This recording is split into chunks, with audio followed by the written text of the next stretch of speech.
வண்டி மாட பூட்டி அந்த வாய்க்கா ஓர ஓட்டி ஊரை சுத்தி காட்டி உன்னை கூட்டின்னு போறேன் ஸ்வீட்டி.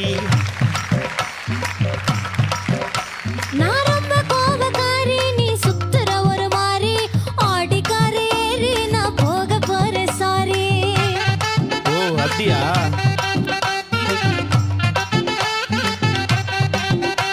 நான் வைக்க மாட்டேன் தாடி, நீ வேணா எனக்கு போடி. இந்த மாமாவை தான் தேடி உன் தங்கச்சி வர ஓடி.